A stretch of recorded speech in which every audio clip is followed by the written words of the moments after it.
Hey, it's me, Viv, and welcome to the third episode of Book of Mormon Stories and Internet Exmo Told to Me. Book of Mormon stories and internet Exmo told to me. Give 'em the gist so you can satisfy curiosity. Let's recap our cast of characters really quick. Okay, we've got Lehi married to Sariah, and they have four boys: Laman, Lemuel, Sam, and Nephi. And Nephi is the youngest. He's the current author of this account. And they are currently living in the wilderness outside of Jerusalem because God told them to. And they are joined by a guy named Ishmael and his family. Apparently, he has a lot of kids.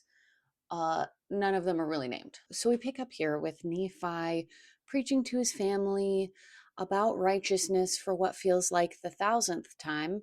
And he basically says, wicked people find truth and righteousness hard to hear. It pierces their hearts. So, if you find my words hard to hear, like, read between the lines, a little wink and a nod.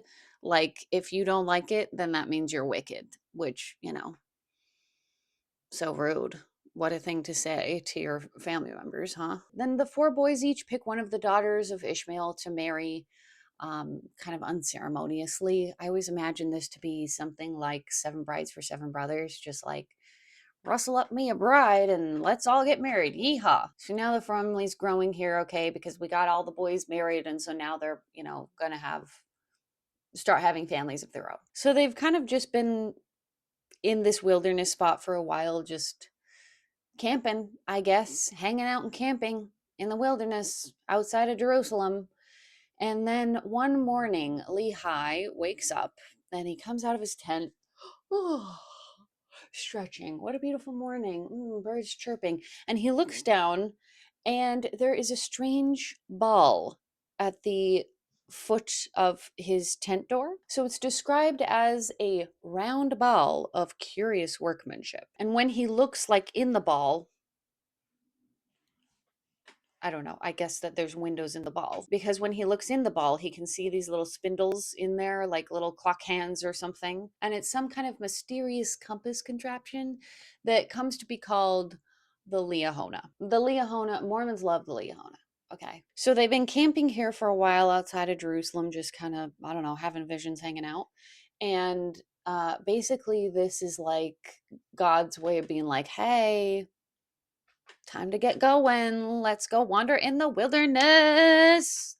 Party wandering in the wilderness. God just loves making his followers like wander around in the wilderness aimlessly with no real understanding of where they're going and what they're doing. Isn't God such a prankster the way he loves making his followers just like wander around aimlessly in the wilderness? Because it's fun to make people do whatever you want. Like when I say jump, you say how high. When I say wander in the wilderness, you say great, sounds fun. So the whole gang packs up everything that they can carry and they head off in the direction that these little spindly things point from inside the ball, the Liahona. And they travel and they hunt and they travel and they hunt.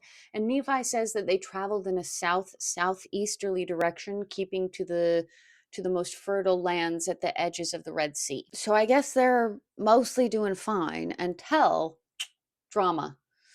Nephi breaks his nice steel bow.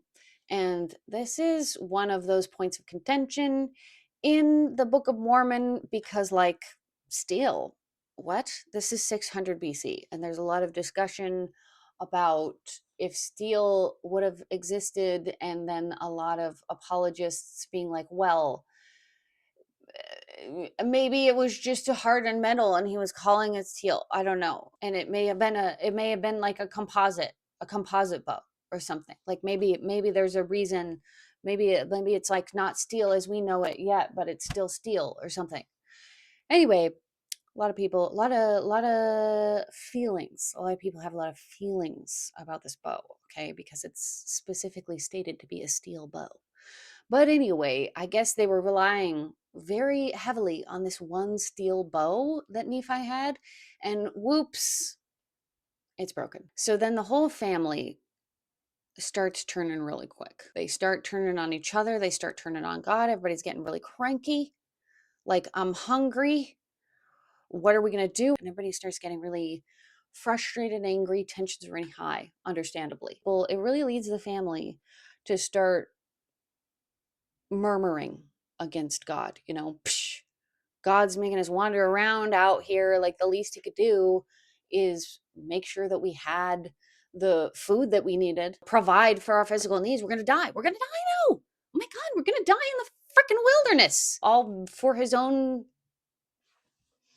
enjoyment of turning us into his little playthings. And Nephi, he's trying to get scrappy. Okay, he's trying to get scrappy. He starts like trying to make bows, shitty little bows out of wood, and crappy little arrows out of wood. And he starts trying to make like little slingshot things and stuff. Like, maybe I can just slingshot something. And then he's like, okay, everybody, let's rally.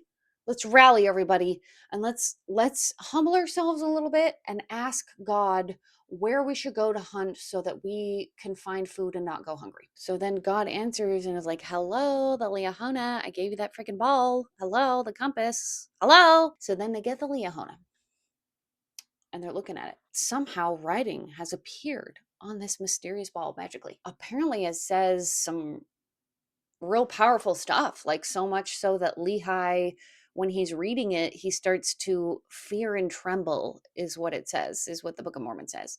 So, like, I don't know, I guess there's a lot of real estate for writing on this weird little ball.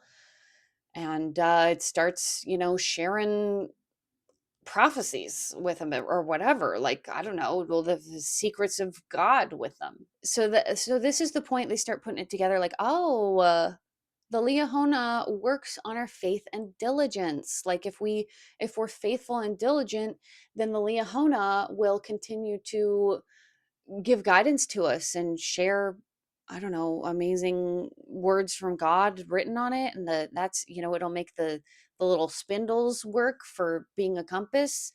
And when we're not faithful and diligent, it stops working. Oh. Oh, okay. That's how the Liana works. Okay. Yeah. So Nephi uses the ball.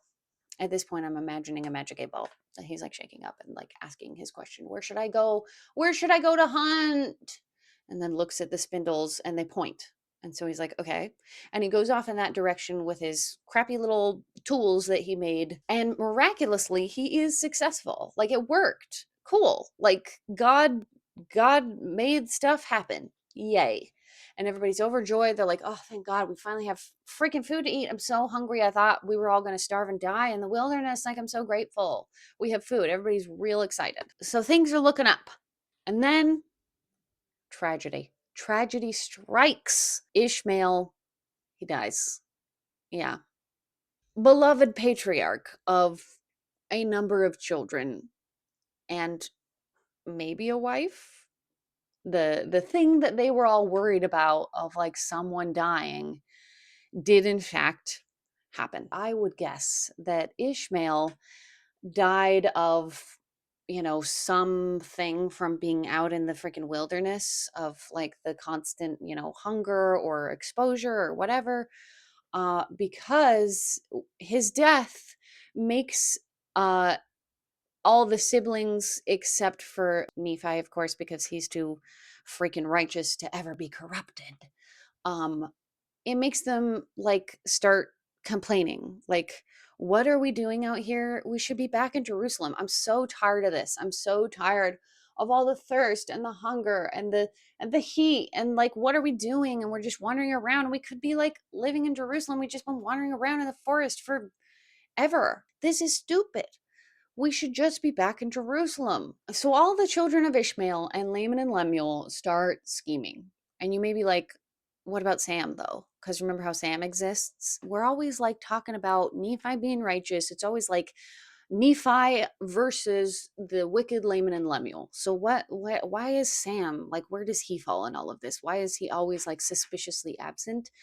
Well, the thing you got to know about Sam is that Joseph Smith had a brother named Sam, a younger brother named Sam, that he really liked. He was apparently Wikipedia says he was the third person ever baptized as a Latter-day Saint. And he was a follower of his brother. He was the younger brother of Joseph Smith, and he was a follower of Joseph. And Joseph and Sam, like, apparently had a good relationship. I just, it's one of those things like Joseph Smith clearly got the inspiration for Sam, the name Sam, from his own brother, and so who he liked. So he's not gonna like have Sam be one of the evil schemers. That's for Laman and Lemuel, the evil dudes. And Sam, I don't know, he can't be as righteous as Nephi because Nephi is the super righteous one. So, but he's not wicked. In my mind, I think that Joseph Smith was writing Nephi as himself, putting himself in the role of Nephi.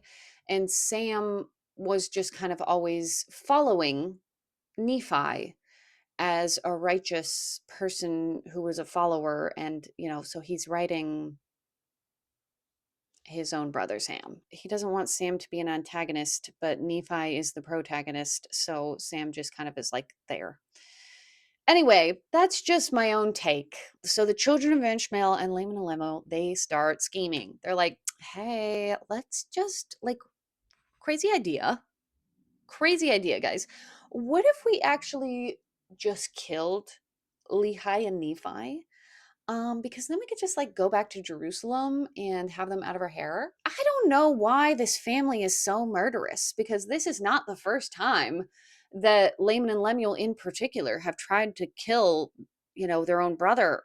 Like they're always their idea is always like, hey, what if we killed our family members? But wouldn't the more logical idea be like, hey, what if I just moved back to Jerusalem because I don't want to follow you in the wilderness. I don't care if I'm wicked. I'm just gonna like go back to Jerusalem. You guys do you wandering around in the wilderness, but like good luck. I'm not gonna join you. Like why is that never a thing? Like why are they never just like, I have agency, and my agency is that like I'm gonna go live my own life. Like power to you, keep in touch, write a letter, because they are like adults and they can just leave. But they're like, yeah, we need to kill him. And like, are we even sure that they're not just lying anyway? Like, what if this is just some kind of long game trick? Okay, they say they're talking with God, but what if they're actually just tricking us the whole time? I don't want to be duped. And Nephi, like, my God, he's so annoying. He thinks he's the boss of us all. And who made him the boss of us all? I didn't do it. Did you? I didn't. But then, of course, the Lord steps in and he's like, fine, fine, fine, fine. Okay, if you guys stop bitching and if you stay on track with Jerusalem, I promise, I'm going to bless you with more food. I'm not going to let you guys suffer so much, okay? So then everybody's pacified and they're wandering through the wilderness with the Liahona. And that concludes our episode for today. And I will see you next time, where coming up next, there will be some shipbuilding.